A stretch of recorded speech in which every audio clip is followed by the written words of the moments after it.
Hi, it's Jordan. I'm back with another video on the topic of dating and intimacy.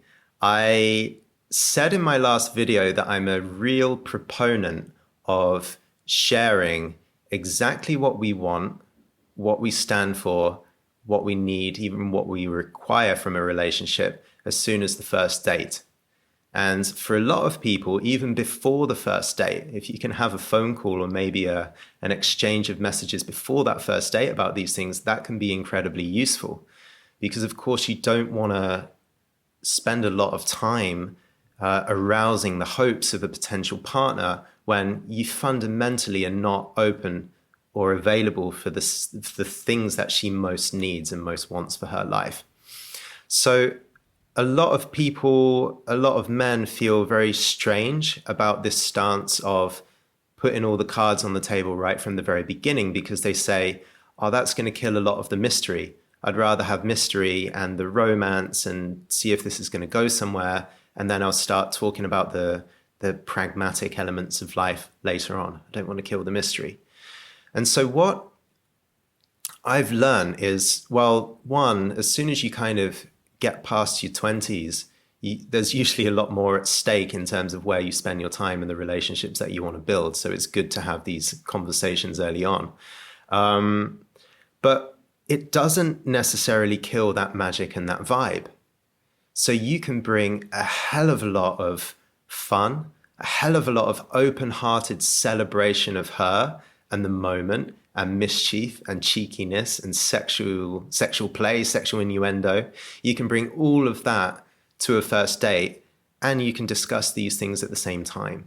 These are not completely separate ways of being or topics. And so this is going to sound really unromantic because I think if you've been following my stuff for a while, you know I'm all about the mystical experience with women. I'm all about feeling the mystery, like the skin turning into goosebumps, the feeling like you've seen the cosmos as you look into the eyes of your partner. I'm big for the romance. And yet I think this is going to sound very unromantic. At the same time as you can have that ecstasy of interaction, there is also a kind of bilateral trade agreement that needs to take place at the same time. You need to know whether you can fulfill the other person's needs, wants, desires, and vice versa. So I like to have these conversations on a first date. And definitely when I got together with my girlfriend, it's been 2.5 years by the time of recording. As soon as the romantic feelings between the two of us bubbled over and it was like, okay, we could look at each other and say, something's possible here. There's something on the table here.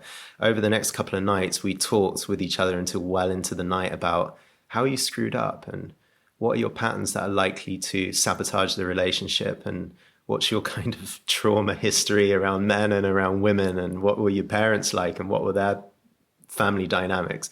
Now we're kind of a psychological couple, so I'm not saying that you would actually go to these depths in conversation, but we really wanted to have answers to this kind of question so we could gauge, who is this other person?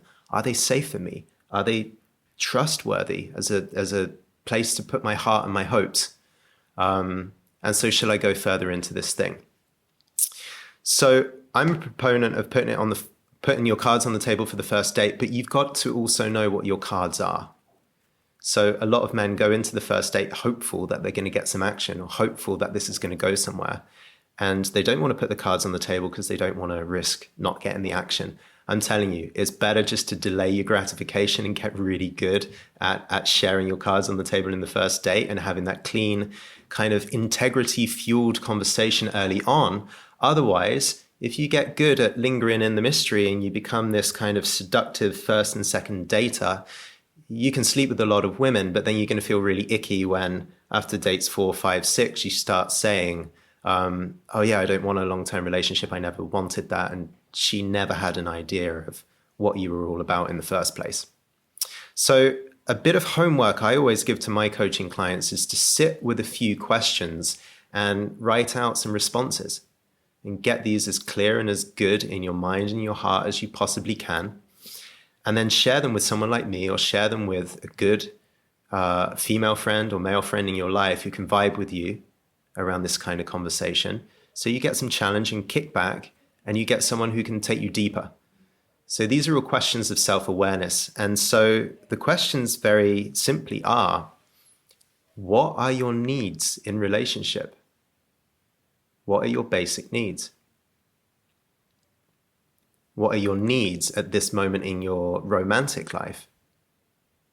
Do you have needs for togetherness, moving in together, building a family? Do you have needs for freedom that need to be protected at all costs? What are your wants? What do you want, both out of intimacy and also in your life? What do you most want?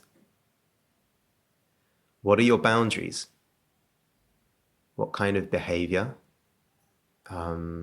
just does not jive with who you are at this moment in your life? And so what would be a red flag that if a partner was doing this kind of behavior again and again and again would just be a no to you, and you would have to stop the relationship because of the pain and the uneasiness that it brings? What are your desires? What are your fantasies even? What are the things that you absolutely want to live out? Can this partner provide? Is this partner willing to explore these things? Does your potential partner actually judge you for thinking these things or wanting these things? These are important to discern. What are your values? So where do you value spending your money, your time, your vacation, your holidays? And importantly, what are your goals? And you'll want to know which of these needs, desires, wants, goals, fantasies, boundaries, which of these are hard? Like, which goals in your life are hard, primary goals that you've got to stick by? Because if you don't stick by them, you'll feel completely compromised and sacrificed as a man. So you need to know what are hard goals, what are hard needs. Like, if you don't fulfill this need, it's not going to work. I've got to know that, and I've got to state that. But which of these needs, wants, boundaries, desires, preferences, fantasies are more soft? Like, it'd be good if she would do that for me, or it'd be good if we had that in the relationship. But if she doesn't quite do that, then I can still live. It's a soft need. It's a light preference. The more awareness you have over all these different subjects that I just named, the more you're going to be able to go into the first date and say, hey, you know what? Something that's an absolute must for a relationship with me is this and this. And if I'm seeing a woman who can't provide this, then it's really not going to work. And you have to be able to say that with 2 feet on the ground, with a smile on your face, with a kind of hand on the heart open. I love it that we're here tonight. I love it that you're here in that dress and we're drinking this glass of wine in this great restaurant and we're getting to know each other. What are you looking for with men? What do you need? What do you want? What's a red flag for a man in your life? This is my side of the table with women. And you can have that conversation feel absolutely imbued with a sense of mystery, with a sense of romance, with a sense of gratitude. And you can do the kind of hard talking bilateral trade agreement at the same time. And my worry for so many men is that they do not present these topics to the conversation early enough. And so they leave instead on the table, instead of a take it or leave it trade agreement, they leave vagueness. And then she'll go off and wonder, what's this man all about? Should I give myself to him? Should I give my body to him? I don't really know. I kind of fancy him. He looks good, but then he's got these really vague answers, and you get a lot of vagueness from her as well. And all of a sudden you're in a situation where both of you are kind of second guessing each other.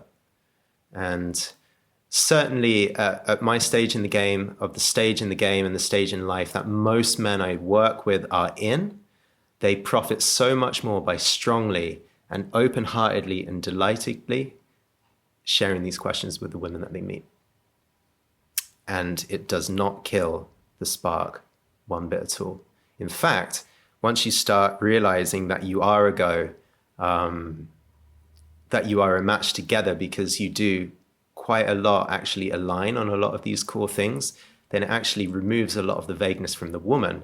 And she is a lot more open to you. And that's when the fun really begins. The deeper intimacy, the bigger challenge, the more viscerality of the interaction, and also the more trust and depth in sex you're going to get as well. All right, so I'm gonna leave these big questions in the notes for the video. I'd suggest you take some real time to consider them.